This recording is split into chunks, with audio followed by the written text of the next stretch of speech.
Okay, real talk. Do you hate when people are like, where do you see yourself in 5 years?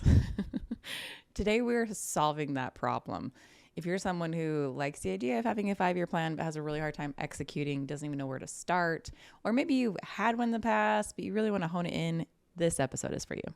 I have the simplest process for building out your 5 and 10 year plans. I'm going to talk you through it today. You can pause as we go, and you might even just have your 5 and 10 year plans completely done by the time you're finished listening to this episode. Let's get it done. Hi, I'm Amber.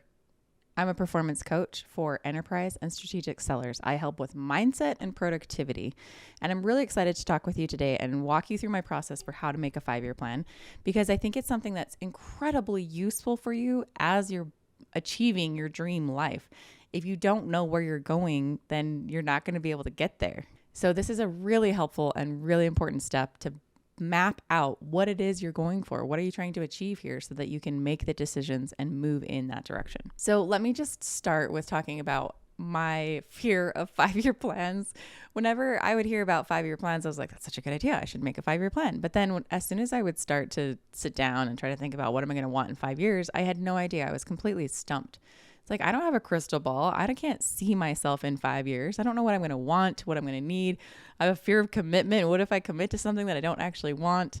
And this is going to negate all of that. So if you can resonate with not feeling like you want to commit to a 5 year plan or feeling like you don't even know what you're going to want, this will help solve all those problems. And the great news is it doesn't take long at all. So I encourage you, if you're not driving or you're someplace where you can write things down, I encourage you to just stop what you're doing as you're listening to this episode and just follow the prompts. Do this exercise with me. If you want a more extensive version of this exercise, I've got it all in my course. You can go to manageyourmindset.io. And in the course, I've got a worksheet for you. It takes you step by step through this process as well. Okay, let's get started. So the first step is the most important step, and this is what makes the rest of it so easy.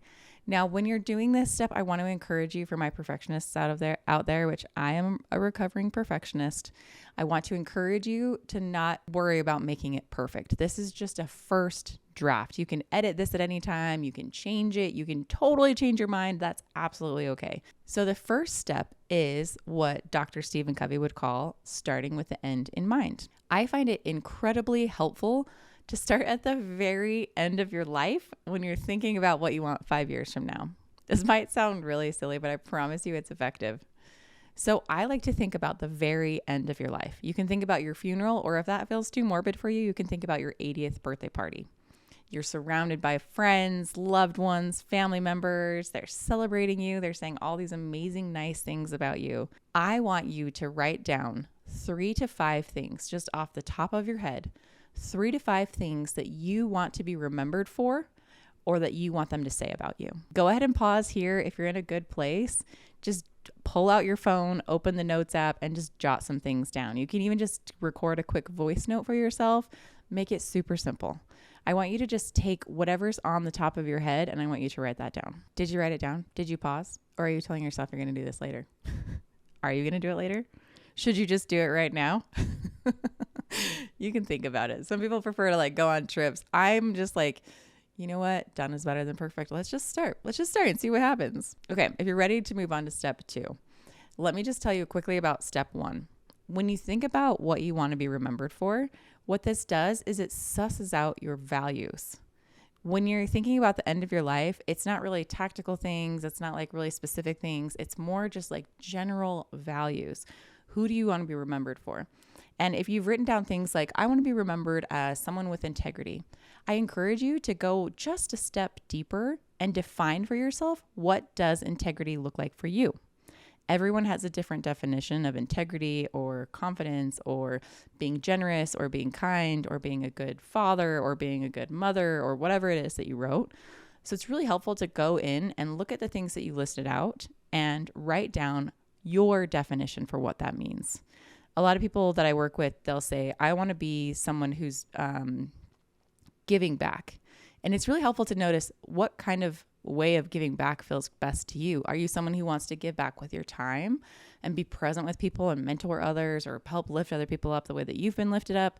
Is it that you want to make tons of money so that you can give back financially and help people financially in a way that they wouldn't be able to help themselves, or different organizations or things that you care about? Or maybe you're somebody who really is invested in relationships. Relationships are super important to you. How do you know when you can check the box that you're investing in your relationships? It's really helpful to define specifically. So let me give you a quick example of this. Let's say it's New Year's Eve, you're setting your resolutions. This is like me every year, not necessarily anymore, but you're setting your resolutions. And what I would normally do is I'd be like, okay, this is the year I'm going to get in shape. This is the year. But I would never define for myself, like, what does that even mean? I'm in shape right now. Does that count? Like maybe I could just cross it off right away. When you have these kind of goals, we'll say, quote unquote, like what I would say is like, I'm going to get in shape this year. You never know when you can check the box. It's really helpful to define for yourself, like, when can you check the box? I like to call these the outcomes versus the goals. So what is the outcome that you're looking for? If maybe you want to start a business, rather than like, okay, the goal is start a business, maybe instead you write, launch a website, or tell one person what I'm selling and see if they want to buy it from me. Like when I think about outcomes, I think about, when you can check the box. It's a yes or a no. Did I complete this? Did I not complete this? And it's something that you can show the world. It's something that's out there. So rather than start a business, like what does that even mean? It's kind of nebulous. You can say like, launched the website, check. Signed up for a business phone number, I don't know, check. Signed up for a business email address, check.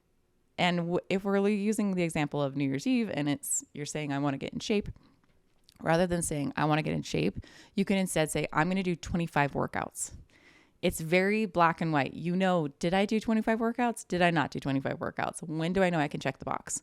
So tying it back to our end of life, I like to think about these different values that you have and how do you know when you can check the box, which a lot of them you'll never be able to like actually check the box, but it's really helpful to define what is important to you as you're thinking about this value that you have. So let's say relationships. I had one client in particular who was from out of the country and had moved to the US, and she really wanted to invest in her relationships. And so one thing that she decided was that she was going to have a dinner party with all of her friends once a month at her house.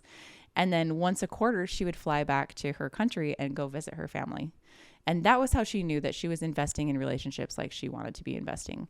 And I really like this because it gives you more structure around how do you live out these values that you care about?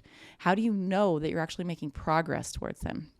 I have a lot of people that talk about wanting to stay close with friends, wanting to stay close with family, and it's really helpful to define, is it important to you to be in person with those people? Or are you fine with having phone conversations, or maybe even just texting is enough for you? And then what's the frequency that you want to reach out to these people? Do you want to be texting your friends once a month? Do you want to be texting your friends once a week to check in? Like just defining for yourself, like what feels good and what feels aligned and what you want to accomplish is a huge step in just making the decision in advance so that you don't get 10 years from now and look back with regret that you didn't invest the way that you wanted to. Just setting these parameters for yourself and defining when is it good enough can be really helpful in helping you actually create this dream life that you're looking for. Okay, so that's step one. Define your end of life, define what you want people to say about you, how you want to be remembered, just 3 to 5 things. Like we're going to make it super simple. You would be amazed at how much these 3 to 5 things actually really resonate and stay pretty aligned throughout the rest of your life. So off the top of your head, you don't have to do too much thinking about this. You can always edit it later. Write those 3 to 5 things. And then if you want to take it a step further, define kind of the outcomes of each of these. What is your definition of being someone who's invested in relationships? What is your definition of being someone who is invested in philanthropy? What is your definition of being a great parent? This one's hard because we don't get to decide what our kids think of us. We just get to decide what for us feels good about being a parent. Like what are our values about being a parent? We don't get to force our kids to think about us the way we want them to think about us. They have their own agency. They get to decide whatever they think about us, which is probably not going to line up to what we want them to think about us. But we get to decide, like, if I'm thinking about myself as a great parent, what does that look like for me? who do I want to be? How do I want to show up? What are the things that I know I can check the box of, like, okay, I spent quality time with my kid today. Like, check. That is something that's important to me. Okay. So we finished the end of your life. What's really helpful about starting this way is that once you have that destination, you've mapped out where you want to be at the very end. Now it's so much easier to work your way backwards and map out, okay, I know where the end is. I can just map out the rest of the journey in order to set myself up for that. So I've already told you, when we talk about the end of our life, we're defining our values. It really helps us to see what we value most and what we care about. Now, what I like to do is I like to work backwards, and I like to map out your 10-year plan. Okay, Bill Gates is famous for quoting about your 10-year plan. He says, most people overestimate what they can do in 1 year and underestimate what they can do in 10 years. Keep that in mind as you're thinking about this. I'll have a lot of clients who are like, I don't know what I want. I'm not sure. And I always say, it's your life. You get to decide what it is. You're the narrator of your story. You might as well go big. You might as well go and build something that sounds fun to you and something that feels like, why not? Like, why not aim for what you really want to do?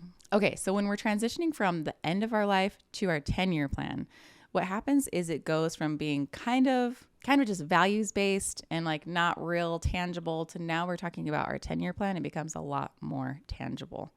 If you're having a hard time defining what you want 10 years from now, which some of you are like, I know exactly what it is. I've got it mapped out. I'll tell you the exact numbers. Congratulations. That's fantastic. But for some of you, you're going to be like, I have no idea. I don't even know. What I like to do is I like to think about looking at my values. How do I want those to show up 10 years from now? When we get to 10 years from now, if you're having a hard time defining this, I like to think about, what does a week in the life look like? If I defined in my values that I want to be really relationship heavy with maybe my family or my friends or people around me, then what kind of time am I going to need in my schedule 10 years from now to show up for baseball games or get together with friends or go on trips and travel or spend time with my partner? When you think about a week in the life, it's really helpful to ask yourself, what kind of problems am I solving? What kind of questions am I asking myself each day? A lot of people are like, I don't know what kind of a role I want to be in. I'm in sales right now. Maybe I want to be in leadership by then. Maybe I don't want to be in leadership by then. You don't necessarily have to define like, okay, I'm the CEO of this company and blah, blah, blah. Like, you don't have to know exactly what the role is, but it's really helpful to ask yourself, like, what kind of problems do I want to be thinking about and solving?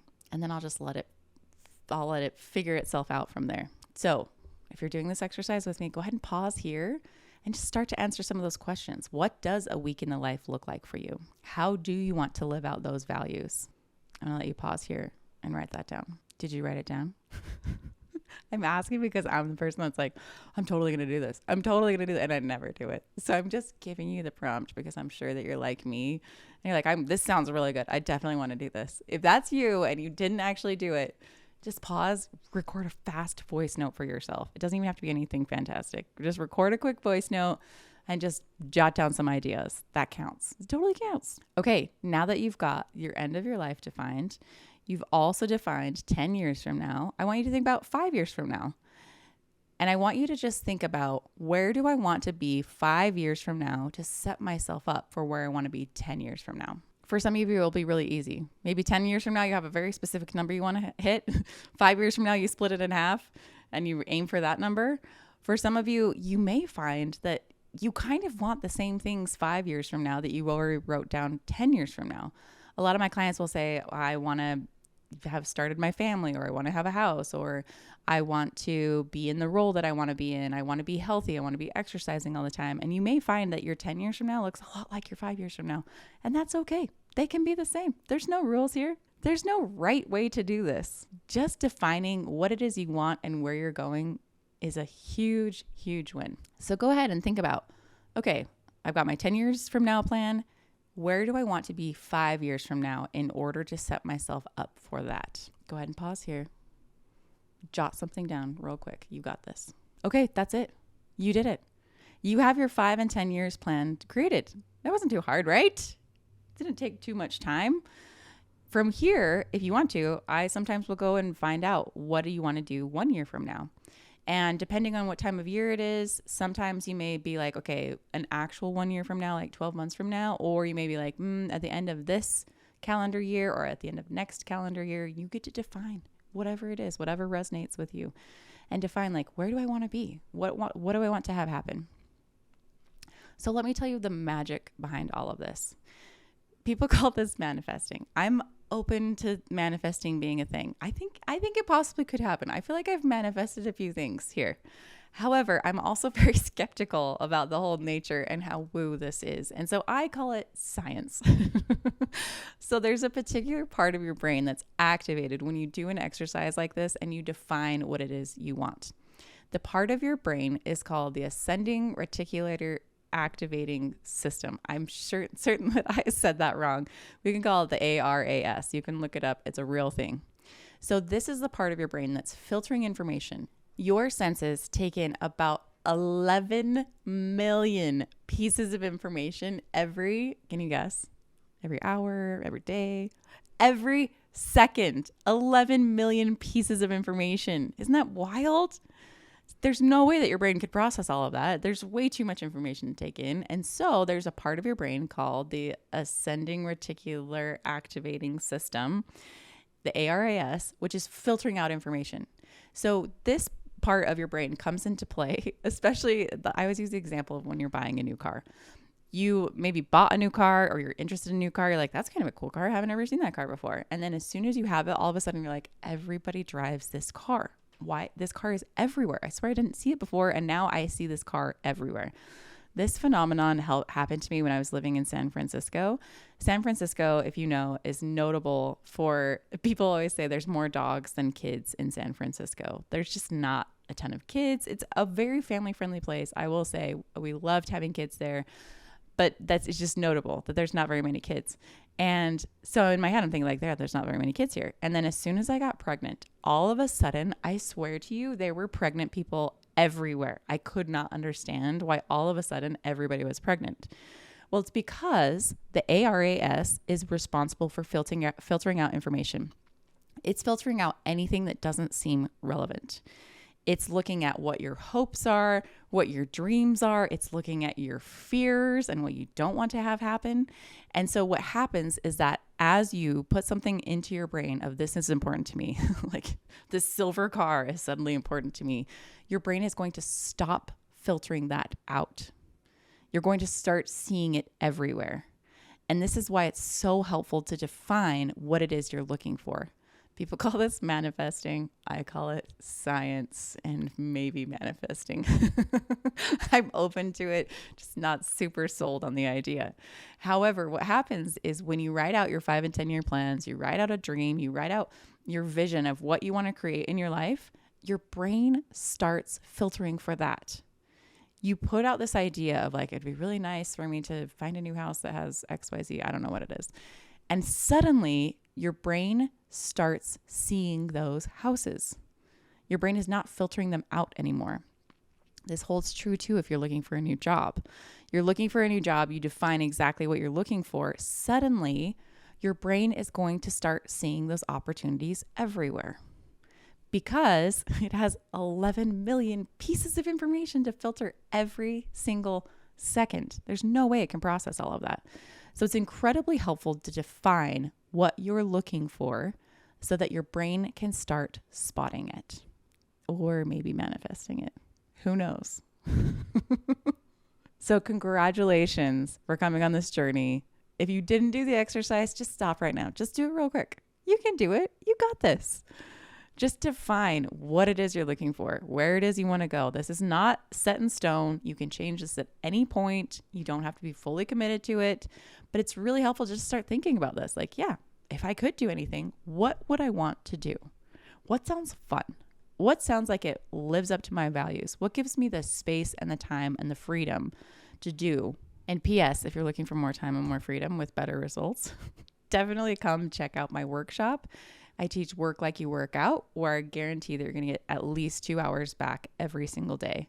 you can go check that out at mentalmastery.com/free workshop. I run that workshop every month and you're going to love it. People lose their minds about this workshop. So come on over. Okay, everybody, that's it for how to plan your 5-year plan. I hope this was really helpful for you. If you have any comments, questions, reviews, if you want to share this with anybody, please do get the word out. And as always, come find me over on LinkedIn. Just search my name, Amber Deibert. You'll find my smiling face over there. And I would love to hear what you think about this podcast. It's so helpful to hear from you and hear what resonated. Give me ideas for what you want to hear about next. I'm absolutely open to those. And I will see you in the next episode.